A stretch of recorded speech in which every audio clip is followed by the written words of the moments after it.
माझ्या प्रिय आत्मन, माझ्या लाडक्या मुलांनो, आता भूतकाळात काय झालं, कोणत्या चुका झाल्या यावरून डोळ्यात पाणी आणून घाबरून जाऊ नका. अरे, जर कळत नकळत तुमच्याकडून पूर्वी काही चुका झाल्या असतील तर आता रडत बसण्यात काय अर्थ आहे? त्यापेक्षा हा विचार करा की आपण आपले हे ब्रह्मांडाचे खाते सुधारायचे कसे, आपल्या आयुष्यात केवळ सुख, समाधान आणि ईश्वरीय कृपा कशी खेचून आणायची. यासाठी मी तुम्हाला काही खात्रीशीर नियम सांगतो. ते आजपासूनच पाळायला सुरुवात करा. मग बघा तुमचं आयुष्य कसं बदलतं ते. यातला पहिला आणि पक्का नियम नीट गाठ बांधून ठेवा: गुप्तदान आणि गुप्त भलाई.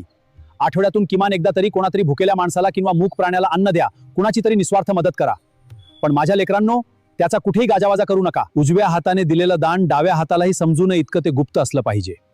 तुमचं सत्कर्म जितकंच जगाच्या नजरेपासून लांब आणि गुप्त असेल, हे ब्रह्मांड त्याचं फळ तितक्याच पटीने वाढवून आणि दिव्य स्वरूपात तुमच्या पदरात टाकेल.